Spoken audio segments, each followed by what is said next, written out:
After years in the MCU as the target of countless jokes, Hawkeye has finally been given his own solo adventure. For Christmas! Yep, Clint's shooting to be home for the holidays, and he's got a new secret weapon in his quiver, new protege Kate Bishop.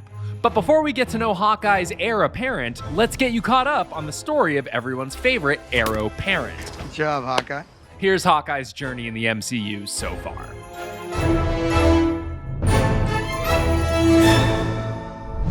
The avenging Archer and agent of S.H.I.E.L.D. first enters the fray when the God of Thunder Thor comes looking for Mjolnir in New Mexico, which he is currently not at all worthy of. Now in another corner of the multiverse, Clint's actually forced to shoot in this moment and is framed for Thor's murder. But in the good old sacred timeline, he follows Coulson's orders and stands down. Go get yourself some worthiness, Thor. We'll be here when you come back. Of course, that was just a fun introductory cameo. We really get to know Clint in the Avengers, when he's stationed at the facility where S.H.I.E.L.D. is experimenting on the Tesseract.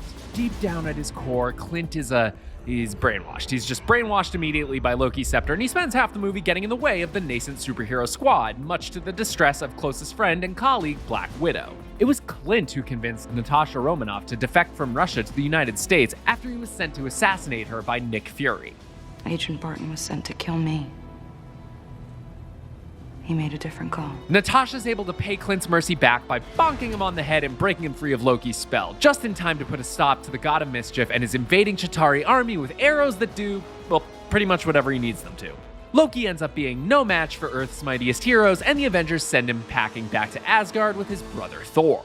A year later, the Avengers manage to recover Loki's stolen scepter from Hydra, though Clint nearly dies in the process. Tony Stark uses the Mind Stone to get his Ultron program off the ground, which goes real wrong real quick. As Ultron races across the globe to further his plans of wiping out the human race, Clint starts to build up a rivalry with the robot's lightning-fast henchman, Pietro Maximoff. You didn't see that coming? You didn't see that coming?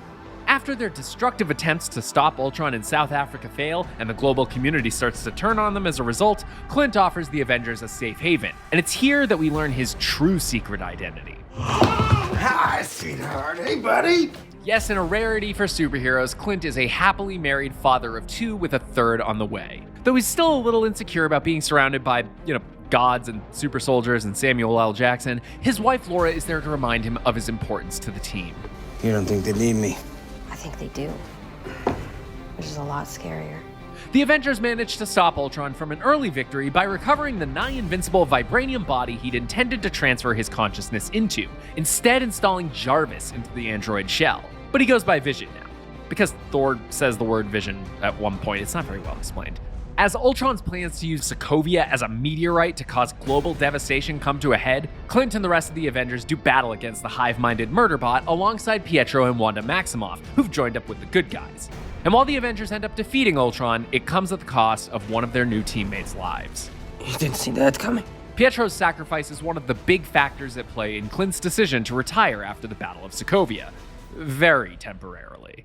After one too many instances of catastrophic collateral damage, the Avengers have finally forced the hand of Defense Secretary Thunderbolt Ross, who gives the team an ultimatum: accept oversight or retire. Not great timing, as the shadowy Helmut Zemo is making moves behind the scenes to end the Avengers once and for all.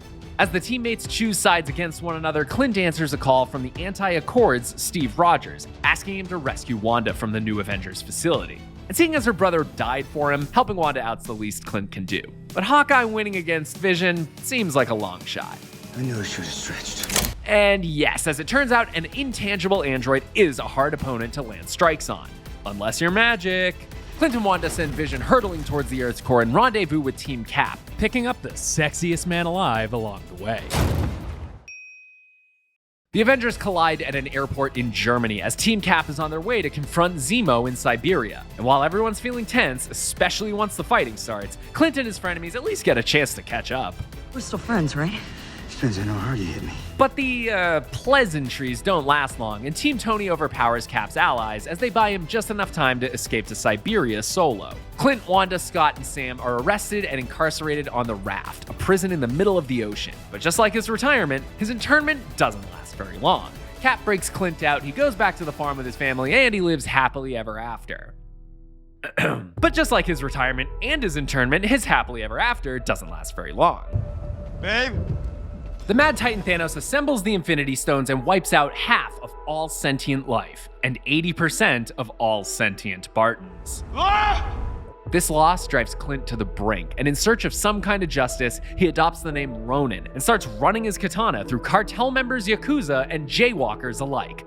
Well, we never see any jaywalkers get eviscerated, but he had a whole 5 years. He must have hit like 2 or 3 at least, right? Natasha finally catches up with Clint in Tokyo and convinces him to come back into the fold as the Avengers prepare their most audacious mission yet: Infinity Stone time heist. Now me, I don't think I'd be the first to raise my hand to be a time travel guinea pig, but Clint, desperate to see his family again, jumps at the chance. And though he just barely misses seeing his daughter, Clint's trip to the past confirms that this is a viable strategy for reassembling the Infinity Stones and reversing the snap. The Avengers split into smaller teams and travel through the quantum realm to recover the stones from various points in time. And where do the two most vulnerable, least likely to be able to breathe in an alien atmosphere Avengers get sent? Halfway across the universe to Vormir, the home of the Soul Stone. But this stone comes at a cost.